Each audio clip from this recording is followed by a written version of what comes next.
And next to him is Ron Wyatt, an archaeologist. These two men became friends in the search for Noah's Ark.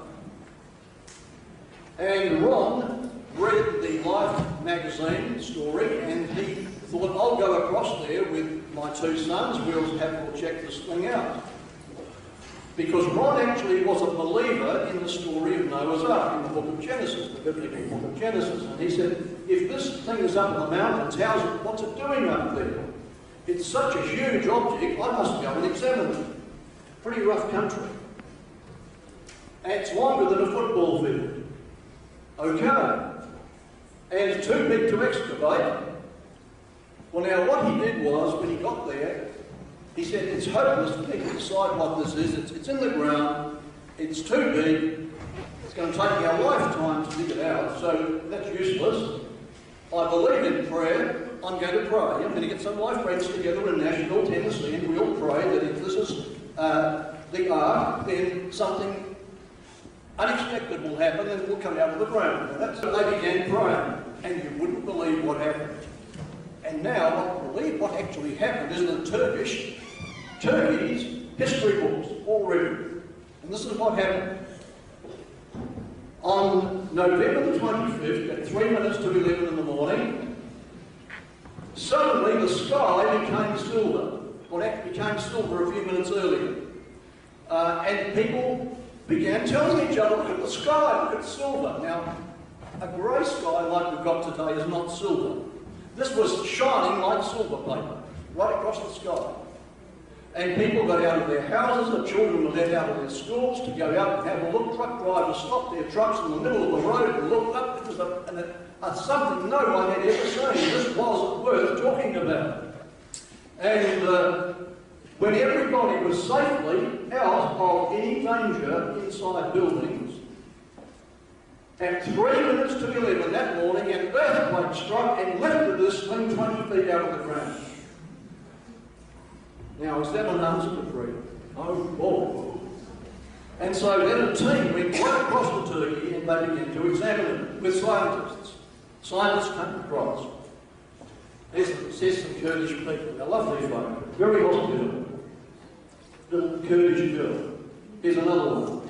2, 3. And the man who owned that piece of land was very upset. He said, this thing came up and ruined my field.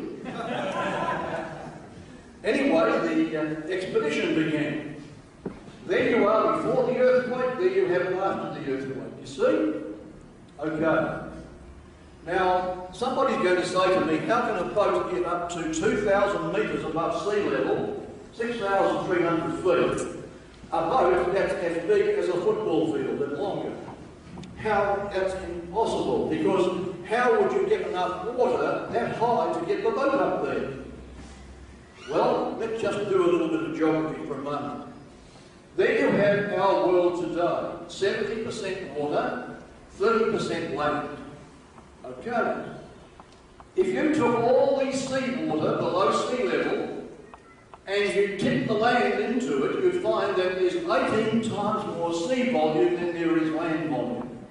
So if you had a cosmic disaster, it wouldn't take a lot of effort to get this whole thing covered over, and huge areas of water covering over huge areas of land, with land rising and sinking. If you're talking about a cosmic disaster here, not just a Auckland flood.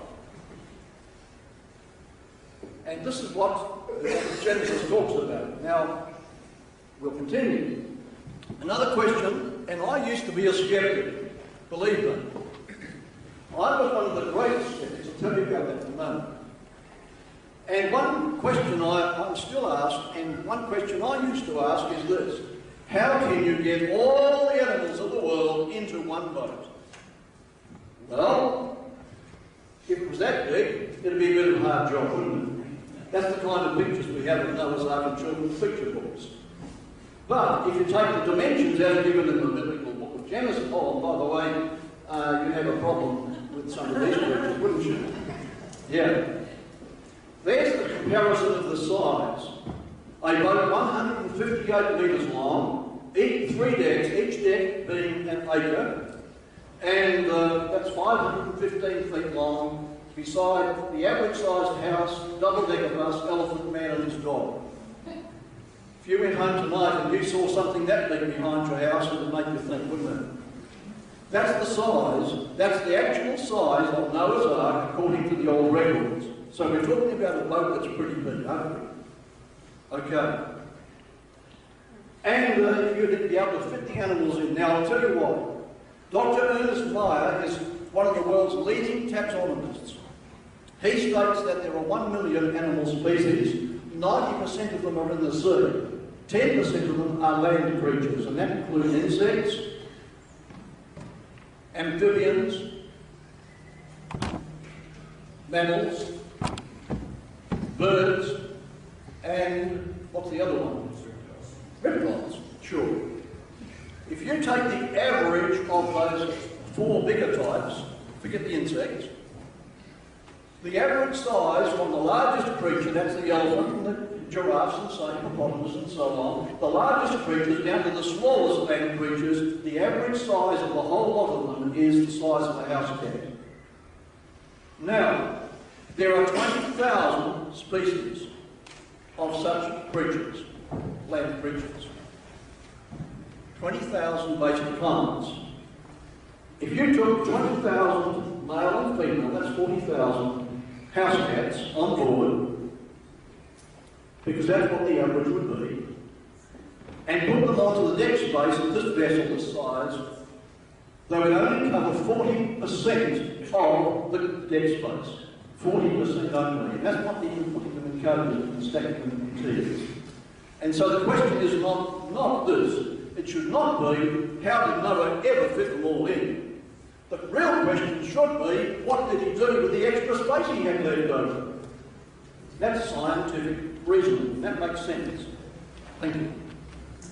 Now, we're told that the world was pretty violent back there. In fact, there was probably a world war raging at the time of the flood, according to ancient records. There was violence, there was corruption. There was a great proliferation, an increase of population taking place, which was multiplying population just like today. There was high technology. They had an industrial revolution about 300 years before the flood, according to the book of Genesis. We had an industrial revolution about 300 years ago. Isn't that interesting? Look where we are today. So what kind of technology might they have had back there at the time of the flood? And if you're sceptical about ancient technology, friends, I invite you to take a look at my video, my DVD, which is about the secrets of the lost races, or the book Dead Men's Secrets. And that will show you 1,000 secrets of the ancient races that show that they were as advanced, in at least 60 ways, they were more advanced than we are today. So there was no problem with ancient technology. They could do this kind of vote. And not only that, I'm going to show you things about this structure that you're going to absolutely be astonished at as we get going. Thank you. Now, here we have the vessel under construction. And then we have the invitation to anybody who would believe there was a flood coming, and of course they moved and they said there's not enough water. Just like people do today, you couldn't cover the mountains. Of course, the mountains are much lower back there too, but we've got good geological evidence of that. This disaster did a lot of things which changed this world. And our world today is very different from the world 2,000 years ago before this disaster took place. Thank you. And so they were laughing their way along until the event began to worry them because the earth began to shake. Suddenly the earth was tilted on its axis. Suddenly things began to happen. And we believe that an outside force only was capable of doing this. The earth could not tip on its axis out of its own power. An outside force had to do it. And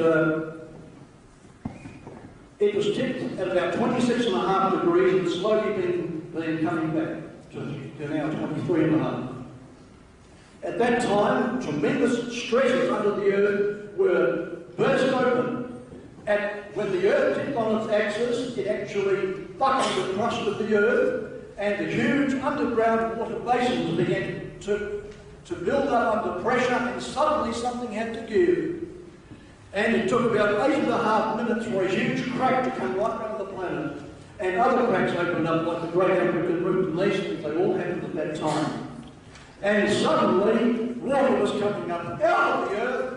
The canopy, the great canopy, like is now around Venus and some other planets, it used to be around our planet too at that time, so that there was a uniform climate from pole to pole. There's a lot of geological evidence of that.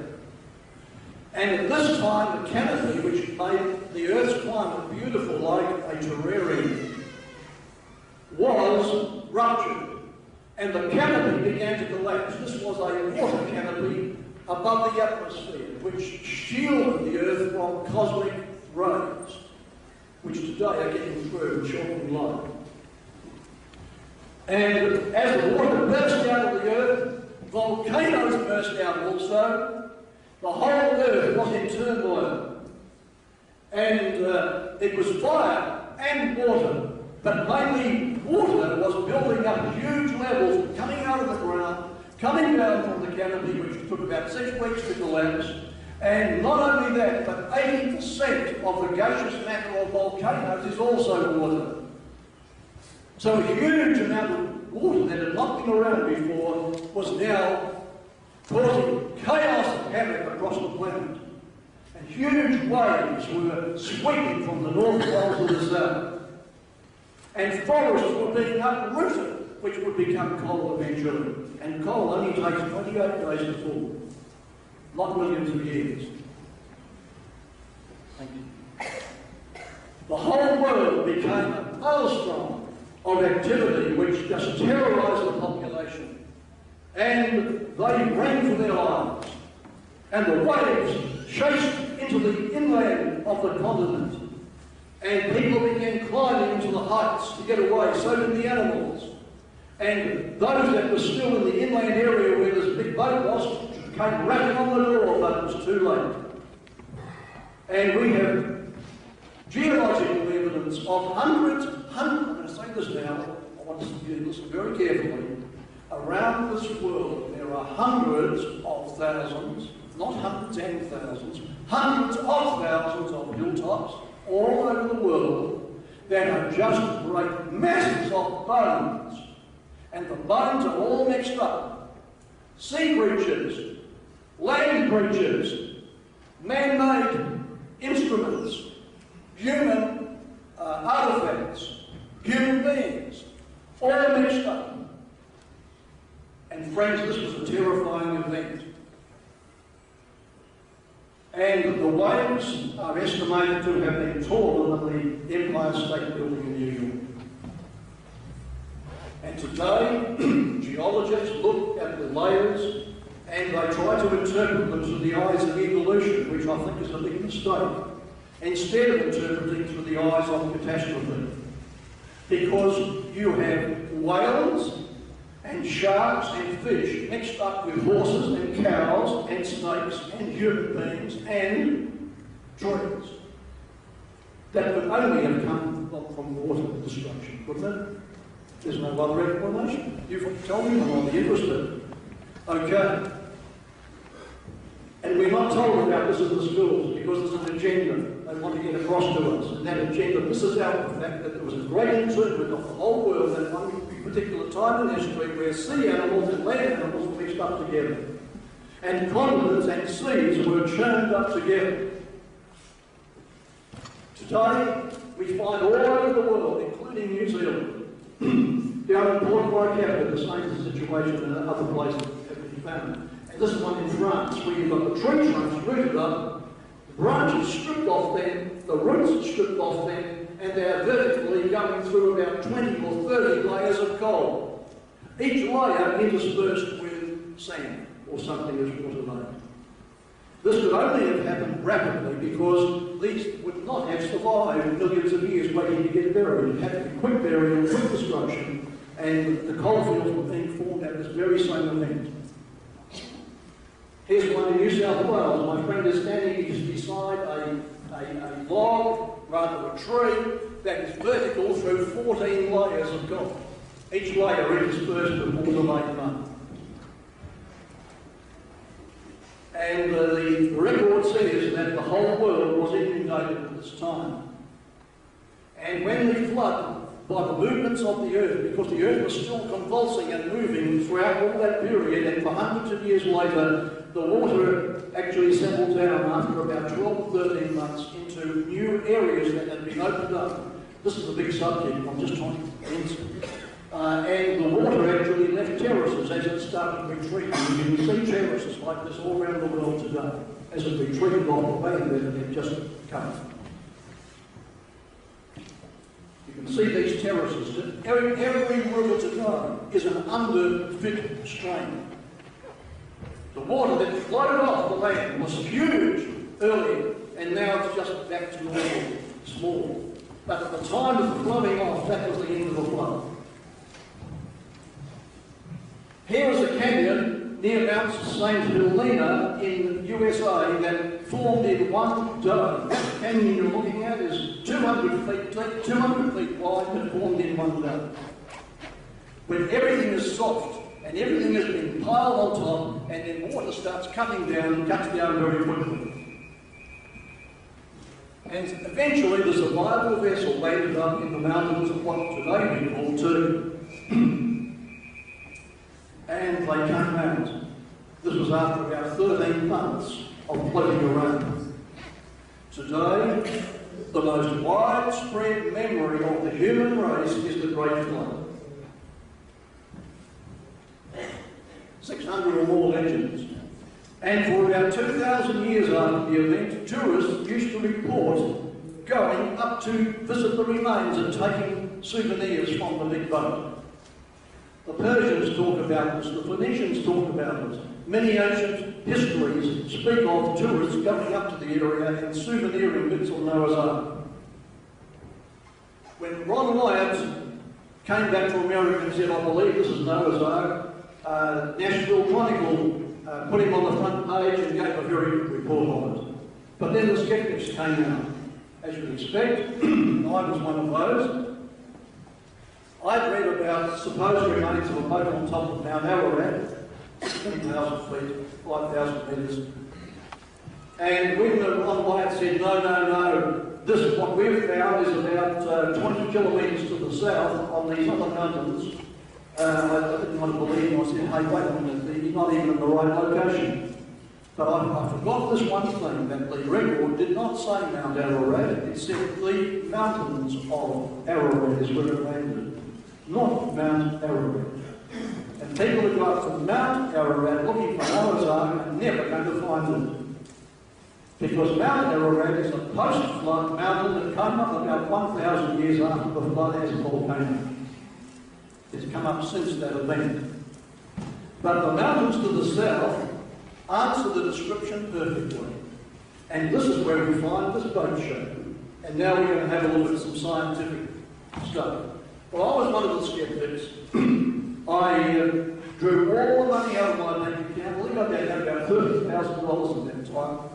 And I drew it all out and I said, I'm going to prove this man wrong. I took my own scientists, we went across, in fact we interrogated the man mercilessly himself, but he had the answers right. He had laboratory tests to show us, he had all sorts of things that we never thought were possible.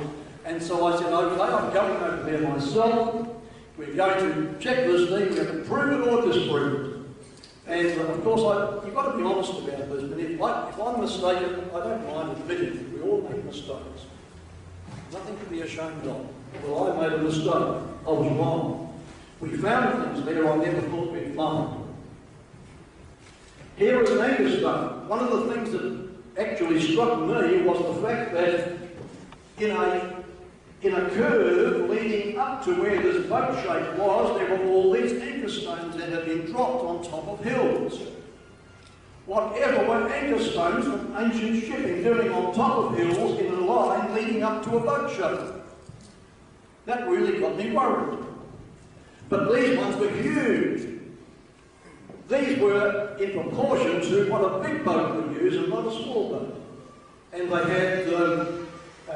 they used to drag these, all ancient shipping used to use them. They used to drag in the water to stabilise a boat so that they would not go sideways against the wave and tip over. And this was a constant thing. They had a hole going right through the stone, and the diameter of the hole in the than the openings on either side. In other words, this was the kind of hull that you'd expect to have a knot tied that would stay secure and not choke during the violence of the storm. Here's a Turkish diver who's found 3 of these on the seabed near an old shipwreck. This is the kind of thing they used to use. There you have the boat shape again. There you have it on the air. And one of my arguments was, well, look, this whole shape must have been formed by nature. With blood flowing around an obstacle that would leave that kind of shape. Well, the problem with that theory is that the boat shape, pointed one, is uphill, whereas nature does it the other way. The pointed part is downhill. As the object flows around like a light bulb at the top, it comes back to a point at the bottom right, and that's how nature does it. But man-made structure does it the other way around. Okay. Dave Vessel, marine salvage expert, joined the team. Dave had a lot of equipment. He used to salvage shipwrecks around the world. And Dave brought in his equipment. And he brought in his 3 types of metal detector, so that if one gave a false reading or a vague reading, the other 2 could confirm or cancel it. And there was a metal pattern right through the structure. And the metal pattern actually was in straight lines with other lines crossing like a lattice work. And where these joined, there were found to be 4,300 metal sections at all the intersections where these lines were. They put down yellow ribbons to indicate where the lines were found, and you can see them lining them out there. Very, very straight. Something you do not get in nature, and only inside the boat shape, but not outside the boat shape. There was no metal lines outside the shape, only inside. And there, halfway down to one side, there was a bending where the metal lines bent together. You see them up there at the top of the picture. It's almost like it's almost the same as when you get a motor car, you drive it along, it hits a power pole, everything, all the straight lines are bent and put together. And this is what had happened because there was a great rock there on the side. Now this could only happen with a structure that was foreign to the area. Either the rock or the boat shape were foreign to the location. And the rock actually was part of the ground, so the boat shape had to be a foreign body. It was not part of the landscape. And here you have some of the circles, all in groups of 7. There were 7 here, 7 here, 7 here, 7 here, all these circles. And samples were taken of these, they were taken to a laboratory, they were found to be metal rivets. Rivets which actually contained iron, titanium, aluminium, and space-age minerals that would make the iron stronger. And when NASA heard about this, they said, this kind of structure must be, it can't be a boat, it has to be a Russian satellite that's come down, and we're going out to see if we can get samples of this space-age metal, titanium, which has only been used in the last 100 years by our technology. We couldn't do it before that. But here it was in these rivets. Well, NASA reckoned they shaking their heads because it was only inside the boat shape and nowhere else on any of those mountains. They said this has to be an ancient technology. Okay. And then as we continued to work, as the erosion came now, because the thing was out of the ground, it was now open to erosion, the superfluous material got eroded away and left ribs like the ribs of a boat, all the way around. And you can see them. And there was lattice work around the sides as well. Certainly this was a man-made structure, no doubt whatsoever about it. That's what the structure was fashioned by. And there were rib timbers, deck joists, deck support timbers, facing each other on both sides. The middle had collapsed.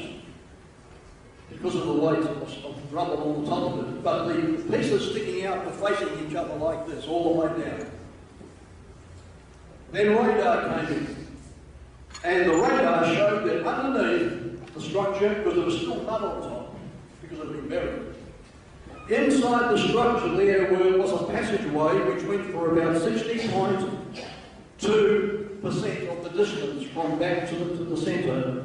And both sides of that, there were cavities at regular intervals, cavities such as you would have put animals and so on in. And down near the front of it, you can see how that structure had collapsed.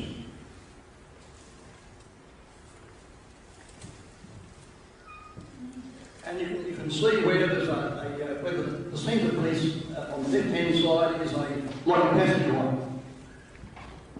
In the front there was a big doorway on the side, about 2.5 metres high, and also in front of that there were two tank-shaped structures with metal bands around them. When this was all fed into a computer, the computer started bringing up a show of what this basic shape was. And it showed that their collapse had taken place, but the pattern structure was there even though it had collapsed downward. That would have been what it looked like. Pretty modern, eh? One of our team members built a model of it. He was a man who flew through the aircraft for a lot of the Pan Am flights. He was an aircraft pilot. He was also an engineer, and he built models of this. At the back there were some protrusions which nobody understood what they were, but in an audience I was giving in London, a man came up, he was a sea captain, he said, those protrusions would help to stabilise the vessel. So now we can understand what they were there for. You can see where the doorway is. It's not halfway down as picture books show, it's near the front. Now, if you can skip through this, I'm not going to talk about the book table, you know it's there. Now we just go back one, thank you. Before that. There's the location, 39 degrees 26, and that's north of the equator. That map has shown another story, but I just wanted to show you that this is a long way inland. It's hundreds of kilometres inland from the Mediterranean Sea, and it's 6,000 feet above sea level, 2,000 metres altitude. So what's a boat doing there? Well, if I was trying to be a wise man, I'd say somebody must have carried it up on his back. But no, friends, we're not going to get away with that kind of funny bit story, because you just don't get a boat up in the mountains unless water has brought it there, especially if it has a weight of 32,000 tonnes. Okay, so that means that water was at least 6,000 feet above sea level at one time when a boat was brought to land. Now, does water stay up this high here and drop down here beside it? No, water finds its own level, doesn't it? If water is 2,000 metres above sea level, it's going to be 2,000 metres above sea level all over, isn't it?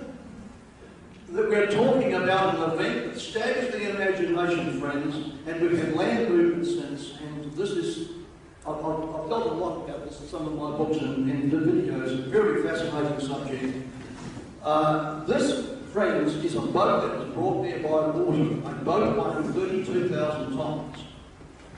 And there is the Bible dimensions, 515 feet, 158 metres. It doesn't use feet and metres, it uses the word cubits. Now, Moses, who wrote this record, was born in what country? Those of you who know something about Moses, what country was he from? Who saw the Hollywood movie on the Exodus? Egypt, that's right. Moses was also trained in the royal house of Egypt before he made his escape. And Moses was familiar with the royal Egyptian cubit, and the royal Egyptian cubit was 20.6 inches. He wrote that the ark was 300 cubits, 300 times 20.6 is 515 feet, 158 metres. That's how we get the historical dimension of it. Thank you. And our boat shape in Turkey is exactly 515.5 feet. How about that? 300 cubits. exactly as it's written in the book of Genesis, precisely in the right location, the right length, the right average beam width. Is that stuff coming together? Okay. There is one of the Egyptian cubit rulers, which is now in the Cairo Museum. You can test the length of it. It's 20.6 inches.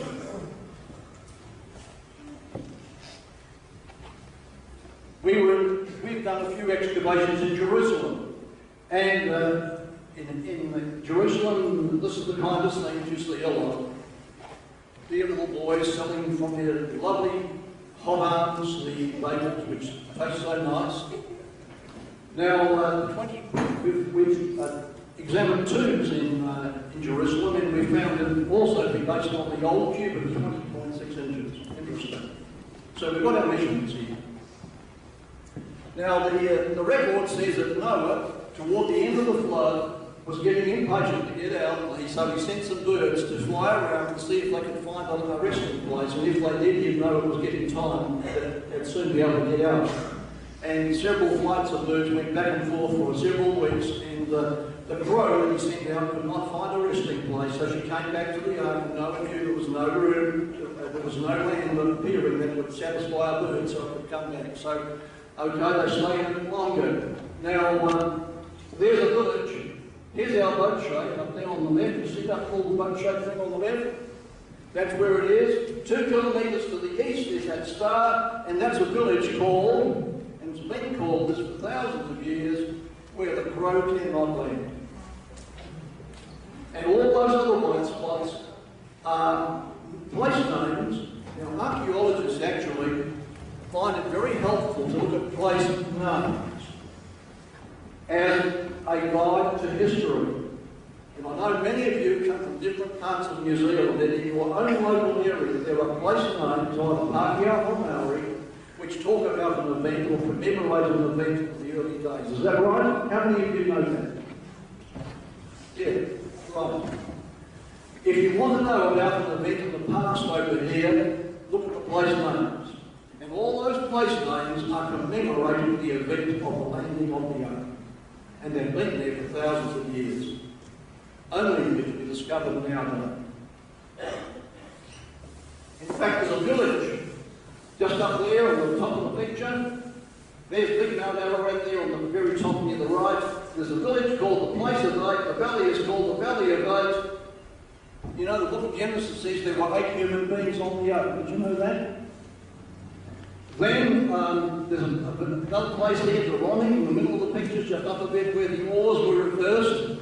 Now that's not saying that Noah's Ark had oars, but that's a simplistic way of saying, I mean, when you're in a boat, a rowing boat, and you reverse the oars, you're coming to slow down.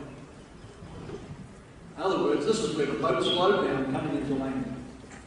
History, isn't it? The place names. That's the location, and that's where the boat shape is. Thank you. There's the mountain that says where the oars were reversed. In other words, the water was over the mountain here when it was coming into land. There's only one boat in history that was coming into the mountains. Now, another thing that is helpful is to look at the ancient records. Archaeology is greatly assisted by ancient writings. Now, the book of Genesis says, now the ancient writings are in the left-hand column. What the archaeologists have found is in the right-hand column. The book of Genesis says it landed in the Ararat region. Our discovery is in the Ararat region. The book of Genesis says it landed on the mountains, plural. Not on a mountain, but on the mountains. And it is on a mountain range. Local legend says it's on a hill, not a tall mountain. Well, friends, a 6,000 foot elevation against the 16,000 foot one is a hill. It's on one of the lower levels, not a tall mountain. The local tradition also says, in fact, the Muslims have a tradition which they say it's on the mountain, it's going to be found on the mountain called Al-Judi. Well, friends, it is on the mountain called Al-Judi. That's a local name for that mountain. Legends of the past say it's on the west side of the hill, And this is from ancient tourist visits, thousands of years ago. The tourist said it's on the west side of the hill. We've found it to be on the west side of the hill. They said it was beside a large rock, and you've seen that rock in the picture, haven't you? It's at a place called Nisa, your friends, on old maps of this area. There's a village 300 metres up the hill behind it, and on old maps that village is called Nisa. Old legends say it's on a north-south axis. We've found it by measurement to be aligned on 10 degrees north-south. Had Ron demonstrate the radar. When he found what looked like a broken timber near the surface, the governor had it dug up and gave it to Ron to be verified. The lab test revealed organic carbon. It was petrified wood. But the final proof was when it was sectioned. The evidence was obvious. Not only could the internal wood structure be seen, it was also clearly laminated wood. 3 separate layers could be seen. The adhesive material, or glue, had seeped out and hardened on one end and was perfectly aligned with the internal layers. But the ultimate test as to whether this was indeed once wood was to determine the presence of organic carbon. Galbraith Labs took samples of the timber. They first analyzed for total carbon content, both organic and inorganic combined.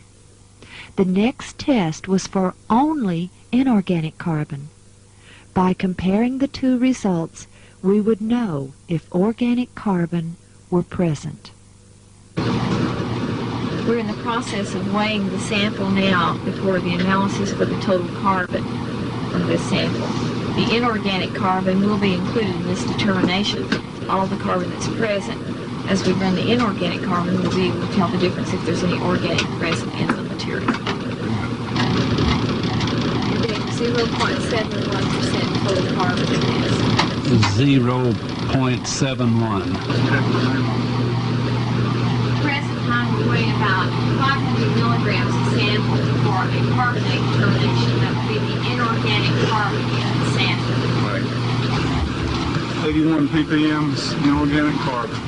Okay, thank you very much. Inorganic carbon equaled 81 ppm, or parts per million. This equals 0.0081%. The result? 0.71% total carbon less 0.0081% inorganic carbon leaves 0.7019 organic carbon. This indeed shows that this specimen did once consist of living matter. Another exciting evidence came in June of 1991. In the presence of 26 witnesses, Ron found a fossilized rivet. Our last trip out there this past June, we found this very impressive rivet. And if you'll notice here, the plate itself is just a little more than 1/4 inch in thickness. It's approximately 3.5 inches in diameter, the plate itself, and then the shaft of the rivet is roughly 1 inch to 1.25 inches in diameter. And if you'll notice here, it was struck while it was hot and flared out the end of the shaft so that it would not slide back through the hole in this washer. And this shows that their abilities to use metal was quite advanced, quite sophisticated, and folks, there are thousands of these rivets on this boat. In fact, at every joint where the wooden structures are held together, they're held together by large metal plates which are predominantly iron, and then these rivets. Aluminum, iron, titanium, and other metals present sufficient evidence of a most sophisticated alloy. There are other specimens which also are consistent with what we would expect to find on Noah's Ark. One is a petrified section of a broken antler. Greg Brewer of Dixon, Tennessee, found this embedded in the Ark in August of 1989. Since it consists of the base of the antler, it can be positively identified by visual inspection.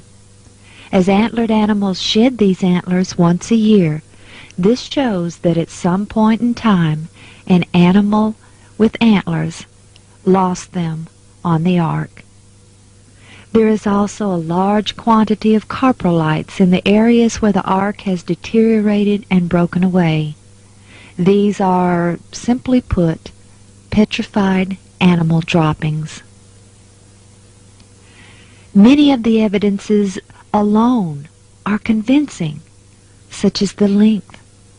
The petrified deck timber of laminated wood is the only specimen found to date of its type anywhere on this planet. Never has hand-hewn petrified wood been found, much less laminated. And the list goes on even beyond what we've examined here.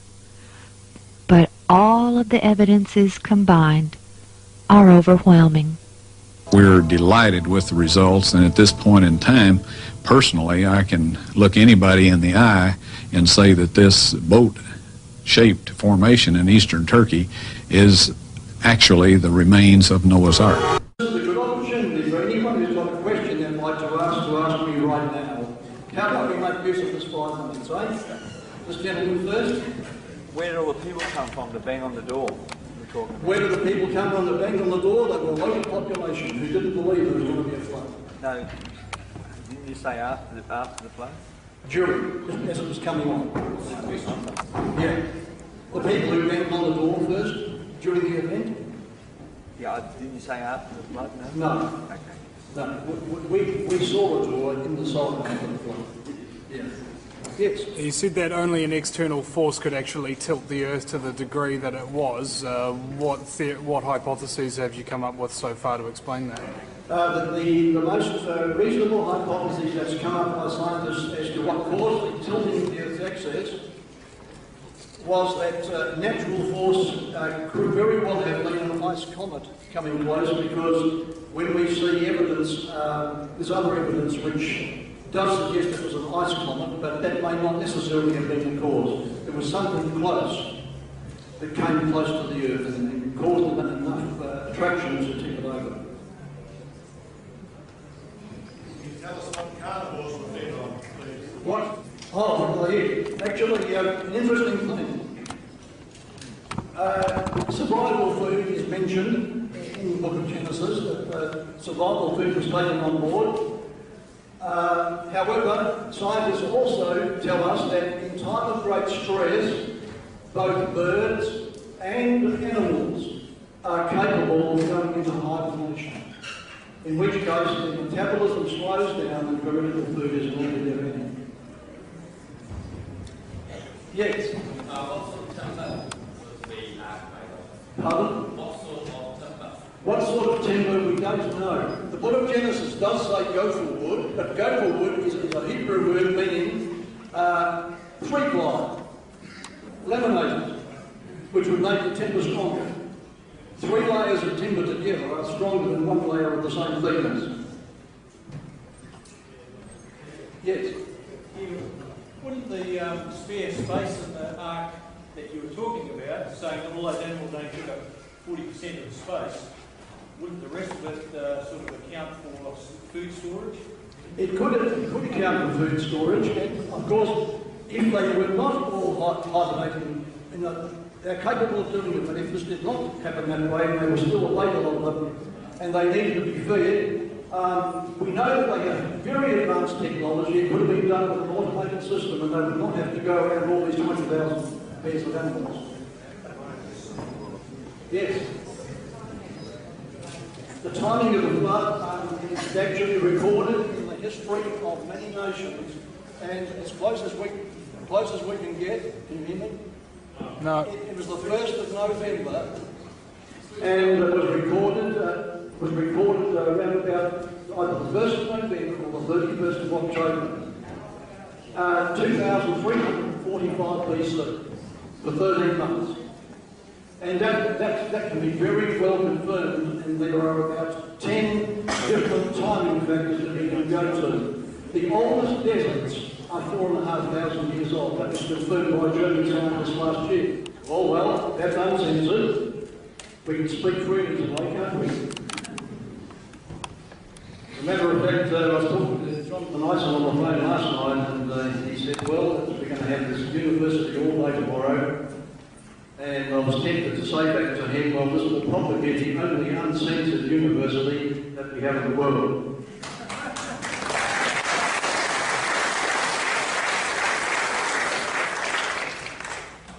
Okay, back to the slides. All right, friends, we've found lots of evidences ourselves since then as well. There have been metal rods found. The Turkish government actually has confiscated some of these. We've got friends in the Turkish departments who've been working with us, and they want to keep some of these. They're very precious. I would suggest to you today that any further searches for Noah's Ark would be fruitless. The old vessel, what's left of it, has now been found. This is a gentleman, he's an atheist. He's a well-renowned archaeologist.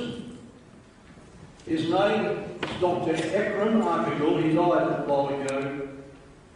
Dr. Arkagul actually was shown the evidence, and he was asked, what does this mean? And Dr. Arkagul said without any hesitation, he says, this is a boat. This is a boat, it must be preserved. And then on television he was asked another question, well, if this is a boat, what's it doing up there 6,000 feet in the mountains, hundreds of kilometres away from the sea? And his answer was, there's only one answer to this. This has to be Noah's Ark. And various other learned people in Turkey who have been working very closely with this. The Turkish government set up what they call the Noah's Ark Commission. And on that is Dr. Salih Bourguignon, a Muslim man.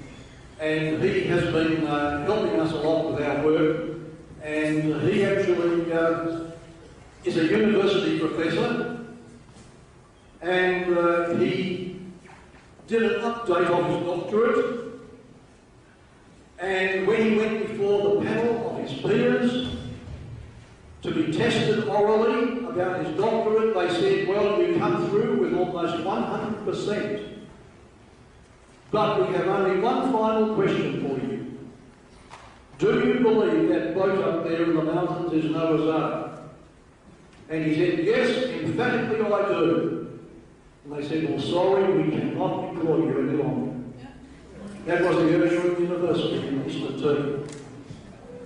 That's the kind of censure that goes on everywhere today. And that's why the public is being brainwashed, the fact that some of these Bible stories are only fantasy, because it's all the truth. The evidence is being censored. Okay. Today we are uncensored. Here is what the Turkish government has been pulling out of the structure. Now, when I looked at its secrets, I'm only saying this because I want you to know that there is good evidence of high technology in the past. And a lot of this technology exceeds the knowledge that we have today. And this means that such a boat could scientifically have existed in the past because the technology was there to do it. Now, the Turkish government has now put out a tourist map. I picked this one up in Istanbul when I was on my way to Europe. And you'll see that they have the town of Bayazid. That's where we got shot up in the hotel. And right next to that, we've got the big boat, the Noah's Ark. That's right there on the map. Because this town is only half an hour's drive from the excavation site. I'll enlarge the map on the right now in the next picture. And they call, there's the Bayazid there in the centre, left of the picture. there's the roadway, and then underneath that, those little green things are called historic, they're a sign for a historical site. And so here we have it, and it's called Nuhan Historical Site. Gamisi means a big boat, Nuhan means belonging to Noah. Noah's big boat, recognised by the Turkish government. And so they built a visitor centre there on the lake, so people can come all over the world and have a look at it. There is a sign to Nuhan Gamisi, that's a side road going up. There have been ideas to place a big dome over it so that further excavation can take place, but the Turkish government has banned any further excavation because they say it's only destroying the structure, and before it continues there must be a big dome. But unfortunately it cost about $16 million. Someone's got $16 million you'd like to give me today, wouldn't you know? Ask the Vatican. Yeah, I think they've got more than they need. All right. Now, just up behind it, we've discovered a border marker. This is right on the border with Iran, because as the hill goes up behind the big boat, there is a mountain range just about 300 metres higher up and 2 kilometres back. In other words, you go up like this and you climb that much, and then you're sitting on the border looking over into Iran. Now, we believe that the structure actually landed higher up on that level. I'll tell you why in a moment, and then it came down to where it is now. This monument is 4,000 years old. This monument was put up within about 300 or 400 years after the event. And it portrays where the boat was at that time. Let me bring it up closer for you. It is showing the boat with 8 people in it, a man and a woman, and 3 men and 3 women. The book of Genesis says Noah and his wife and their 3 sons, Shem, Ham and Japheth, and their wives. From Shem we get the Semites, that's the Jews and the Arabs. From Japheth we get the Indo-European races. And from Ham we get the African race, the Melanesians and so on. Now, it's interesting that, and I've got a special DVD on that one, I think it's called, doesn't matter, it's out there. All races today are able to trace their ancestry back to that event. I've got this very carefully documented, both in book and DVD. Chinese tribes trace themselves back to Japheth. Hamitic tribes in the Congo trace themselves back to Ham. In Libya, tribes trace themselves back to Shem. In India, tribes trace themselves back to Japheth. In Greece, tribes trace themselves back to Japheth. The Irish royal family, the British royal family, the Norwegian royal family, the Danish royal family, and the Iceland royal family all trace themselves back to Japheth, son of Noah. And these genealogies are unbroken, coming down through more than 30 generations to today. And these tribes had no contact with each other. They didn't know about each other for a long, good part of history. But they all trace themselves back to Noah. Which means that all branches of the human race have preserved genealogies which go back to Noah. Isn't that interesting? And the question of differences in appearance is a minor matter genetically, and it can be explained as occurring very quickly. We're all related back to Noah, according to those genealogies. And according to geneticists who have studied it very carefully. Now, I want you to notice this. We've got a hammock-shaped mountain, see it? On the left. Then we've got a little mountain, then we've got a big one, which is actually a volcano. We've got 2 birds flying. The book of Genesis talks about the crow and the dove that were sent out. Now, I want you to compare this with the landscape as it is today. This is on that old 4,000-year monument, and it's right up the top of the hill, way behind the Archway, on the border with Iran. Now, let's look closely and compare this picture, this 4,000-year-old picture, with the modern landscape today. See if we can identify it. You see the limestone ridge, the hammer-shaped mountain there? And then you'll see a small mountain here. That's that one. Now, this volcano is just over here. But today it's got a crater in it, showing that it erupted and sent out a mud lava flow, and we presume it was the mud lava flow which pushed down the vessel to where it is today, and that it collided with that rock which was part of the landscape, and that's why you've got the iron lines dented together when it got impaled on that rock, and it's been there ever since, and then it got covered over. And it's interesting that Persian tourists around about 800 years BC describe how when they went to visit Noah's Ark, 800 BC, they had to go down into it to explore it. You only go down into something if you're on ground level. If what you're going down into is buried. Would that be right? Make sense? And so the mud flow brought it down and kept on flowing and buried it over. And not until the earthquake of 1978 did it come up from being buried and could then be examined. And so there it is. Now this old statement, 2,000 years old, mentions it. It says, as it was in the days of Noah were, so shall also the coming of the Son of Man be.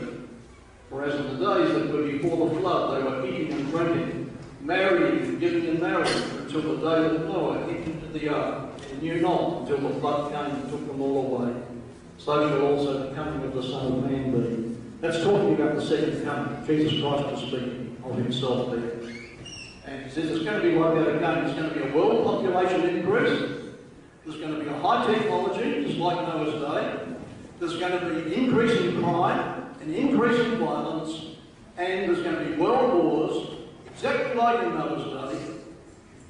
But people are still going to be getting married, they're still going to be building their houses, they're still going to be doing everything, and suddenly there's going to come a sudden interruption to everything. That's what that's all about. And it's interesting, when you compare Noah's day with our day, it's pretty right. Oh no, there's no corruption anymore, isn't there? No violence. Okay. Talking about population increase, just outside Tokyo, there's a beach. And people go there to get away from it all. And a helicopter flies over the beach with a loudspeaker, and what the man said is this: don't be selfish, sit up, make room for somebody. That's a fact. Okay, the event came suddenly, it was unexpected. Some people did not prepare for it, some people did. Let me tell you, friends, we're about to enter a great financial crisis in the world at the moment. I'm not talking about the final end of things, I'm talking about the financial crisis such as never was ever in history before. The economists are telling us this. And some people will prepare for it and survive it. Others will not, and they won't. Human nature doesn't change. But then, of course, there's coming a greater time of trouble after that, and some will survive it and some will not. You know, what the wise will always prepare, won't they? And so the big question is, what's coming? How do I prepare for it? Well, that information is available. But I think we've finished our time. And we're going to have a break, I think, and then even Seth coming on with some interesting things, information about the New World Order.